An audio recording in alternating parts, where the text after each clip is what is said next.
Hello everyone, आज की इस क्लास में हम लोग उत्तर प्रदेश के जितने भी रामसर स्थल हैं उनके बारे में स्टडी करने वाले हैं। इस टाइम उत्तर प्रदेश में टोटल 10 रामसर स्थल हो चुके हैं। ठीक है, पूरे भारत में सबसे ज़्यादा रामसर स्थल कहाँ पर है? तमिलनाडु में स्थित है। टोटल कितने स्थल हैं? टोटल 14 है। कहाँ पर? तमिलनाडु में। ठीक है, और सेकेंड नंबर पर सबसे ज़्यादा रामसर स्थल कहाँ पर है? उत्तर प्रदेश में, टोटल 10 हैं। ठीक है, तो बात करते हैं इसके सबसे पहले रामसर स्थल की, जिसका नाम है अपर गंगा रिवर, यानी कि ऊपरी गंगा नदी। जो ऊपरी गंगा नदी है उत्तर प्रदेश का पहला रामसर स्थल है और भारत का 25वां रामसर स्थल था। ठीक है, इसको रामसर साइट में कब ऐड किया गया? 8 नवंबर 2005 को ऐड किया गया था। ये ब्रज घाट से नरौरा खिंचाव तक फैला हुआ है। ठीक है, इसका एरिया कितना है? इसका एरिया 26,590 हेक्टेयर है। ये पूरे वर्ल्ड लेवल पे 1574वें नंबर का रामसर स्थल था। ये अपर गंगा रिवर का ये डायग्राम है। ये अपर गंगा रिवर जो है यही है। ठीक है, फिर आता है सेकंड रामसर स्थल। तो उत्तर प्रदेश का जो सेकंड रामसर स्थल है वह है नवाबगंज बर्ड सेंचुरी, यानी कि नवाबगंज बर्ड पक्षी अभ्यारण्य। ये 2019 में ऐड हुआ रामसर स्थल में। कब हुआ है? 19 सितंबर 2019 को रामसर साइट में इसको शामिल किया गया है। ये कहाँ पर है? उन्नाव जिले में है। ठीक है, उत्तर प्रदेश के उन्नाव जिले में स्थित है। 19 सितंबर 2019 को इसको रामसर स्थल में शामिल किया गया है। नवाबगंज पक्षी अभ्यारण्य, जिसका नाम क्या बदल कर रखा गया है? शहीद चंद्रशेखर आज़ाद पक्षी अभ्यारण्य। ठीक है, इस चीज़ को ध्यान में रखिएगा कि नवाबगंज पक्षी अभ्यारण्य का नाम क्या हो गया इस टाइम पे है? शहीद चंद्रशेखर आज़ाद पक्षी अभ्यारण्य। ये प्रश्न बहुत इंपॉर्टेंट बन जाता है कि नवाबगंज का नाम बदलकर क्या रखा गया है। तो नवाबगंज पक्षी अभ्यारण्य को हम लोग ट्रिक के माध्यम से याद करेंगे। इसका नया नाम जो है शहीद चंद्रशेखर आज़ाद।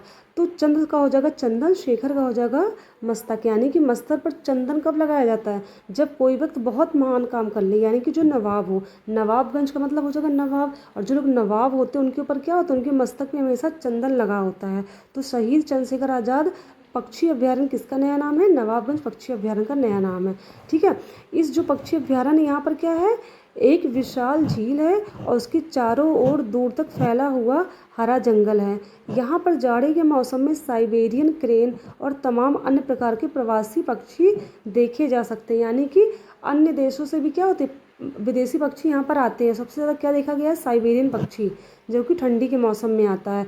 यहाँ पर क्या एक बड़ी सी झील है, चारों तरफ क्या है? हरे भरे यहाँ पर जंगल हैं। यहाँ की झील में सैकड़ों प्रकार के पक्षियों का करवल बहुत मनोरंजक होता है। इस पक्षी विहार में एक हिरण पार्क, वॉच टावर और नौकायान की सुविधा भी है। यानी कि जो नवाबगंज पक्षी अभ्यारण्य है वहाँ पर क्या एक हिरण का पार्क भी है, यानी कि हिरण का पार्क है, और वॉच टावर भी लगा हुआ है, और नौकायान की भी यहाँ पर क्या दी गई है? सुविधा है। अब जो थर्ड आता है वो है सांडी बर्ड सेंचुरी, यानी कि सांडी पक्षी अभ्यारण्य। यह भी सन 2019 में विश्व की रामसर स्थल में ऐड किया गया। तो सांडी पक्षी अभ्यारण्य जो है वो क्या स्थानीय निवासियों और प्रवासी पक्षियों के लिए प्राकृतिक आवास और जलीय वनस्पति की रक्षा के लिए वर्ष 1990 में बनाया गया। यानी कि जो सांडी पक्षी अभ्यारण्य है इसकी स्थापना कब हुई थी? 1990 में हुई थी।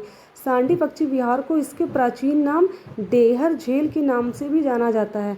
यानी कि सांडी पक्षी विहार का पुराना नाम क्या था? डेहर झील, यानी कि इसको डेहर झील भी कहते हैं। अब देखो सांडी मतलब हो गया सांड। अब सांड को देख के हर कोई क्या होता? डर जाता। तो डेहर का हो जाएगा डर और सांडी का हो जाएगा सांड। तो सांड को देखकर हर कोई डर जाता है। ठीक है, तो सांडी का पुराना नाम क्या है? डेहर झील है।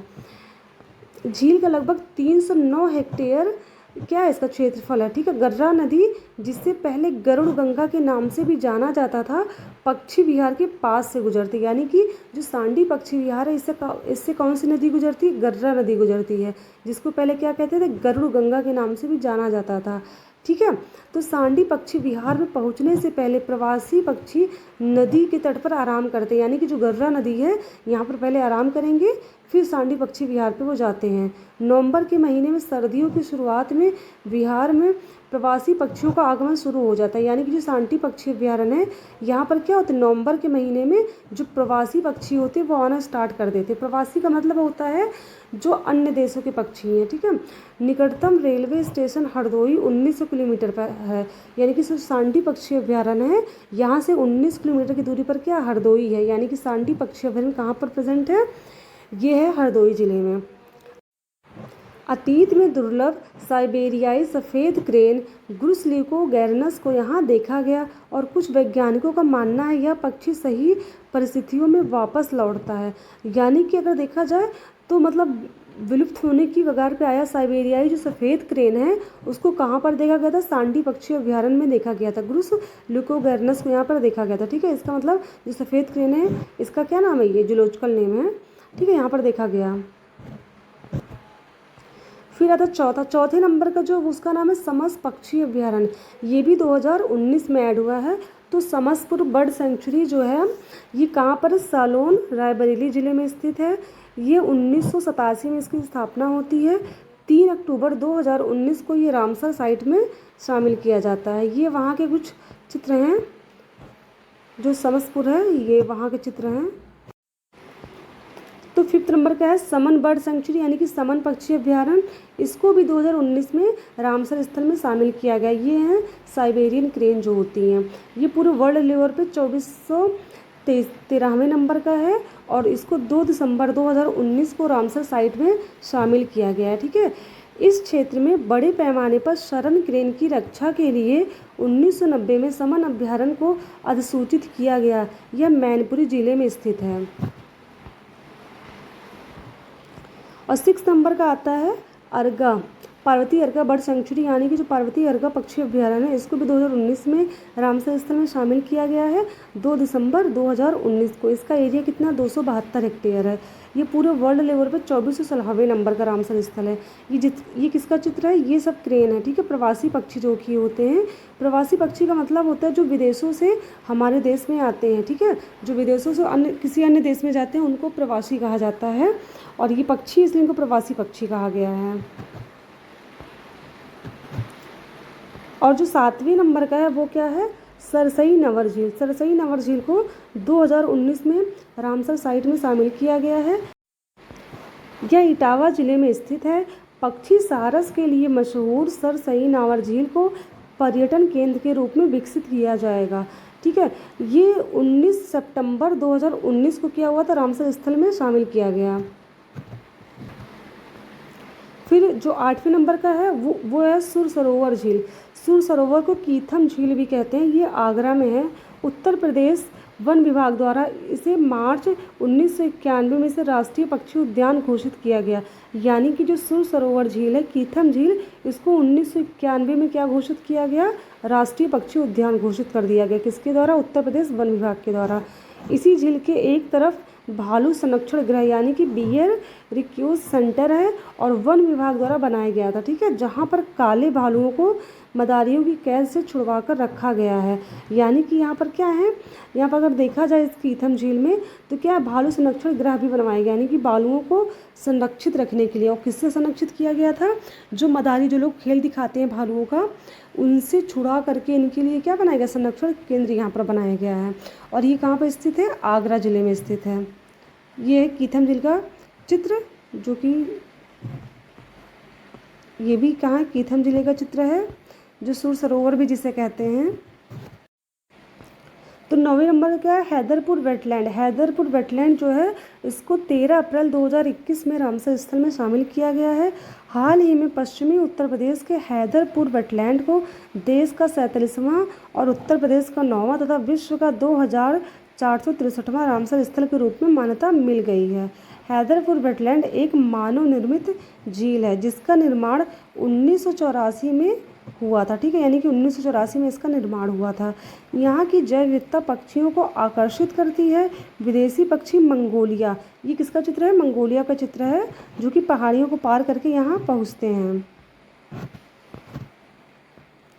10वें नंबर का है बखिरा वन्यजीव अभ्यारण्य। ठीक है, उत्तर प्रदेश का ये सबसे नवीनतम क्या बनाया गया है? रामसर स्थल शामिल किया गया है रामसर साइट में।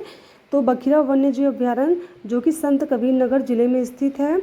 इसकी स्थापना 1980 में होती है। 2 फरवरी 2022 को विश्व आर्द्रभूमि दिवस के अवसर पर जो हमारे भारत के पर्यावरण मंत्री भूपेंद्र यादव जी हैं उन्होंने क्या किया? इसको बखिरा वन्यजीव अभ्यारण्य को रामसर साइट में शामिल किया। और ये जो आर्द्रभूमि दिवस की जो बैठक थी वो गुरुग्राम के सुल्तानपुर राष्ट्रीय पक्षी अभ्यारण्य में हुई थी। ठीक है, यहीं पर क्या उत्तर प्रदेश के बखिरा जो अभ्यारण्य को किसमें शामिल कर लिया गया, रामसर साइट में शामिल कर लिया गया। ठीक है, तो ये सब रामसर साइट की ये चित्र हैं, कुछ यहाँ के बखीरा के चित्र हैं ये। तो उत्तर प्रदेश के जितने भी रामसर स्थल थे पूरे 10 हमने अच्छे से उनको डिटेल में पढ़ लिया। अब बात करते हैं हम लोग इसकी ट्रिक की। ठीक है, अब हम लोग क्या करेंगे, इसको ट्रिक के माध्यम से याद करेंगे कि उत्तर प्रदेश का कौन सा रामसर स्थल किस जिले में स्थित है। ठीक है, क्योंकि ये बहुत ज़्यादा इंपॉर्टेंट है। इसका स्थल जो है जिले के वाइज जो यूपी की जितनी परीक्षाएँ होती हैं उसमें पूछा जाएगा। तो मैं इसको डिटेल में अच्छे से आपको ट्रिक वाइज पढ़ाती हूँ, ध्यान से आप समझिएगा। तो सबसे पहले बात करते हैं हम लोग ऊपरी गंगा नदी। तो ऊपरी गंगा नदी की अगर हम बात करें तो गंगा नदी आपको पता होगा, नदी के किनारे क्या होता है, घाट होता है ना। तो हम लोग गंगा में नदी आ रहा, नदी को कोरिलेट करेंगे घाट से, यानी कि नदी के किनारे क्या होता है, घाट पाया जाता है। तो ऊपरी गंगा नदी कहाँ से कहाँ तक है, ब्रज घाट से नरौरा तक है। ठीक, कहाँ पर है, नरौरा तक, यानी कि नदी का हो जाएगा घाट, ये ऐसे कोरिलेट हो जाएगा। फिर दूसरा आता है नवाबगंज पक्षी अभ्यारण्य। नवाब में हम इसका लेंगे नवा, इसका लेंगे नाव। ठीक है, नवा से हो जाएगा नाव, नवा नाव, यानी कि नवाबगंज पक्षी अभ्यारण्य कहाँ पर है, उन्नाव में है। फिर तीसरा जो है उसका नाम है सांडी पक्षी अभ्यारण्य, ये हरदोई में है। तो सांडी से हो जाएगा सांड। अब सांड को देख के हर किसी का इंसान क्या होता है, डरने लगता है। और डरने से क्या होती है, सबसे ज़्यादा हमारी हार्ट बीट बढ़ जाती है, यानी कि हृदय की धड़कन बढ़ जाती है। तो हरदोई से हो जाएगा हृदय। ठीक है, क्या होती है, हृदय की धड़कन बढ़ने लगती है। तो सांडी पक्षी अभ्यारण्य का हो जाएगा सांड। सांड को देख के क्या होता है, इंसान की हृदय की धड़कन बढ़ने लगती है, यानी कि हरदोई। ठीक है, ऐसे हम लोग इसको कोरिलेट करके याद कर लेंगे। सांडी का हो जाएगा हरदोई, यानी कि हृदय, हृदय की धड़कन क्या हो जाती है, बढ़ने लगती है। फिर आता है समसपुर पक्षी अभ्यारण्य, इसका हो जाएगा रायबरेली में है ये। तो समस का हो जाएगा समोसा, क्या हो जाएगा, समोसा। समस को हम लोग याद करेंगे समोसा से। और समोसा सबसे ज़्यादा कहाँ मिलता है, रेल में मिलता है। कहाँ मिलता है, रेलों में मिलता है। अगर आप ट्रेन से जा रहे हैं तो सबसे ज़्यादा कहाँ मिलेगा समोसा, रेलों में मिलेगा। तो रायबरेली का हो जाएगा रेल। रायबरेली के लास्ट में क्या रेली आ रही है, इसको हम कहेंगे रेल, क्या हो जाएगा, रेल। तो रेल सबसे ज़्यादा यहाँ पे क्या मिलता है, समोसा मिलता है। तो समोसा सबसे ज़्यादा कहाँ मिलता है, रेल पर मिलता है। तो याद रखिएगा समसपुर का हो जाएगा रायबरेली, रायबरेली में हो जाएगा रेल, और समसपुर का हो जाएगा समोसा। ठीक है, फिर आता है समनपुर पक्षी अभ्यारण्य। ये जो समन का हो जाएगा सामान, क्या हो जाएगा इसका, सामान। और सामान को कौन ढोता है, सामान कौन उठाएगा, कोई आदमी तो उठाएगा, औरत तो जल्दी उठा नहीं पाती क्योंकि बहुत भारी होता है, अक्सर आदमी ही सामान उठाते हैं। तो मैनपुर का हो जाएगा मैन। तो सामान कौन उठाएगा, मैन उठाएगा। ठीक है, फिर आता है 6 नंबर का पार्वती अर्गा पक्षी अभ्यारण्य। पार्वती जी कौन है, एक देवी हैं, एक भगवान है। भगवान को अंग्रेजी में क्या कहते हैं, गॉड कहते हैं। तो गोंडा का हो जाएगा गॉड, गोंडा से याद करेंगे क्या, गॉड, गॉड, यानी कि पार्वती जी क्या है, एक गॉड हैं, क्या है, गॉड। पार्वती का हो जाएगा गॉड, गॉड यानी गोंडा, और पार्वती जी क्या है, एक देवी जी हैं। ठीक है, फिर आता है सरसई नावर झील। सरसई का हम लोग सर लेंगे, और नावर से आपको इटावा का पता ही क्या होगा, ईंट। इटावा को हम लोग कोरिलेट करेंगे ईंट के साथ। इटावा का ईंट हो जाएगा, सरसई का हो जाएगा सिर। और ईंट कहाँ से ढोया जाता है, सर पे रख के ढोया जाता है। कैसे रख के ढोया जाता है, सिर पे। तो जब भी आएगा सरसई तो याद रखिएगा सिर, और सिर पे क्या ढोया जाता है, ईंट को ढोया जाता है, यानी कि इटावा हो जाएगा इसका। फिर आता सुर सरोवर झील, जिसको हम कीथम झील भी कहते हैं, ये आगरा में है। ठीक है, अब आगरा को हम लोग बोलें आगरा, आगरा, आगा, आगरा। तो हम लोग क्या करते हैं, आगा, आगा कैसे गा, सुर में गा। ठीक है, आगा, आगा कैसे गा, सुर में गा। तो आगरा का हो जाएगा आगा। हम लोग आगरा को रुक रुक के बोलेंगे आ गा रा, यानी कि आगा, आगा यानी कि आकर गा, कैसे गा, सुर में गा। तो आगरा का हो जाएगा सुर में गा, यानी कि सुर सरोवर झील हो जाएगा। ठीक है, फिर आता है हैदरपुर। हैदरपुर का क्या हो जाएगा, अगर हम लोग हैदरपुर का याद करें तो हैदरपुर क्या है, हैदर एक मूवी आई थी, आपको पता होगा, शाहिद कपूर की मूवी आई थी कि नहीं, हैदर। उसमें अगर लोग बात करें, इसका मुँह ले लें, इसका बी ले लें, मुजफ्फर का मुँह और बिजनौर का क्या, बी ले लें, तो मूवी हो जाएगा, क्या हो जाएगा, मूवी हो जाएगा। और मूवी कौन सी आई थी, हैदरपुर मूवी आई थी, किसकी, शाहिद कपूर की। याद रखिए, हैदरपुर से हम लोग याद रखेंगे हैदर मूवी। हैदर मूवी किसकी, शाहिद कपूर की थी, बहुत अच्छी एक्टिंग की थी शाहिद कपूर ने। तो हैदर मूवी तो सबको पता होगी, क्या हो जाएगा, हैदर। और मुँह, मुजफ्फरनगर का हो जाएगा मुँह, बिजनौर का हो जाएगा बी, यानी कि मूवी। मूवी किस कौन सी आई थी, हैदर मूवी आई थी। या फिर ऐसे भी याद कर लेते हैं कि जो मुँह है बी, मूवी जो होती है वो क्या कर देती है, हमेशा नई नई मूवियाँ कर देती है, हैरान, हैदर, हैदर का मतलब हो जाएगा हैरान कर देती हैं। तो सबसे इजी हैदर मूवी रहेगा। तो हैदर क्या आई थी, एक मूवी आई थी, मूवी, मू से मुजफ्फरनगर, बी से बिजनौर। ठीक है। 10th नंबर का था बखीरा। बखीरा का कर लेंगे हम लोग बखीड़ा से, किससे कर लेंगे, बखीड़ा से कर लेंगे। तो जो बखीड़ा होता है वो कौन करता है, जो लोग बहुत बुरे लोग होते हैं ना, लेकिन जो लोग अच्छे होते हैं, सीधे साधे होते हैं, संत की तरह होते हैं, वो कभी बखेड़ा नहीं करते। तो बखेड़ा कौन नहीं करता, जो संत लोग होते हैं। ठीक है। संत लोग कभी बखेड़ा नहीं करते। और कबीरदास जी ऐसे याद कर सकते हैं आपकी, बखेड़ा कौन नहीं करता, जो संत साईं लोग होते हैं, कि सीधे लोग होते हैं, वो कभी बखेड़ा नहीं करते। ठीक है। और एक तरीका हम लोग और भी याद कर सकते हैं, जब कबीर जी की मृत्यु हुई थी मगहर में, तो क्या हुआ था, इनकी मृत्यु के समय बहुत बखेड़ा खड़ा हो गया था। किस चीज़ को लेकर, कि इनके शव को हिंदुओं ने कहा कि हम जलाएंगे, और मुस्लिम ने कहा था हम इनको दफनाएंगे। तो कबीर जी की मृत्यु के समय बहुत बखेड़ा खड़ा हो गया था इनके शव को लेकर। ठीक है। एक ट्रिक तो ये हो जाएगी, और दूसरी हो जाएगी कि बखेड़ा जो है वो संत लोग कभी नहीं करते, ये लोग कौन करते, दुष्ट लोग करते हैं। ठीक है। तो उत्तर प्रदेश के जितने भी रामसर स्थल थे हमने उसको ट्रिक के माध्यम से याद कर लिया है। तो चलिए हम लोग प्रैक्टिस कर लेते हैं कि जो हमने ट्रिक सीखी है वो हमें समझ में आई है कि नहीं। तो पहला क्वेश्चन है, समसपुर पक्षी अभ्यारण्य किस जिले में। समस का हमने क्या बताया, समोसा, और समोसा सबसे ज़्यादा कहाँ बिकता है, रेलों पर, यानी कि रायबरेली इसका आंसर हो जाएगा। क्वेश्चन नंबर सेकेंड, समनपुर पक्षी अभ्यारण्य किस जिले में है, गोंडा, ब्रजघाट, मैनपुरी या हरदोई। अब समन का क्या बताया था हमने, समन का बताया था सामान, और सामान को कौन ढोता है, मैन लोग ढोते, मैन का हो जाएगा मैनपुरी। ठीक है। क्वेश्चन नंबर थर्ड, रायबरेली में कौन सा पक्षी अभ्यारण्य है, रायबरेली का रेल हो जाएगा। वो क्वेश्चन दो तरीके से आ सकता है, या तो पक्षी अभ्यारण्य का नाम पूछेगा और जिला बताना रहेगा, या फिर जिले का नाम पूछ के पक्षी अभ्यारण्य पूछ सकता है। तो अगर आपको ट्रिक याद है तो आप अच्छे से ईजिली बता सकते हो। ठीक है। रायबरेली का क्या हो जाएगा, रेल, और रेल पे क्या बिकते हैं, समोसा। ऊपरी गंगा, यहाँ पे कुछ नहीं हो रहा था, सांडी, सांड में बताया था, कीथम झील, ये भी नहीं, समसपुर, 4th नंबर इसका सही, समसपुर का हो जाएगा समोसा। क्वेश्चन नंबर 4, इटावा में कौन सा पक्षी अभ्यारण्य स्थित है। इटावा का हमने बताया था ईंट से, और ईंट कहाँ पर रखा हो जाता है, सर पे रख के ढोया जाता है। तो इसका ऑप्शन नंबर ए बखीरा वन्य जीव अभ्यारण्य, बी चिल्का झील, तीसरा सरसई नावर झील, चौथा सुल्तानपुर झील। ठीक है। तो इसका क्या ऑप्शन सही हो जाएगा, क्वेश्चन नंबर 4 का सी सही होगा।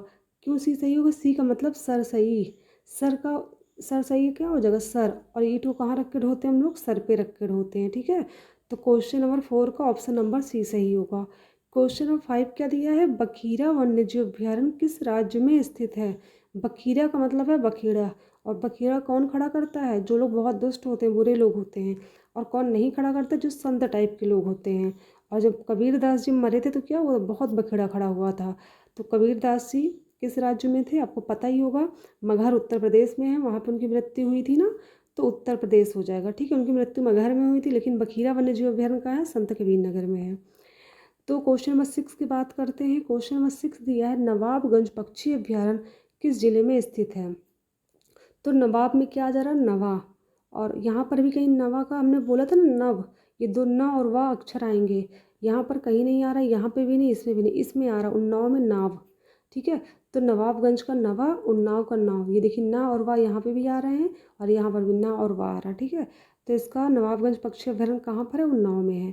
क्वेश्चन नंबर 7, हैदरपुर आर्द्रभूमि कहाँ स्थित है, आगरा, सुल्तानपुर, हरदोई, मुजफ्फरनगर, बिजनौर। अब हमने बताया था ना कि हैदर का हो जाएगा हैदर मूवी, और हैदर क्या है, एक मूवी है, मूवी।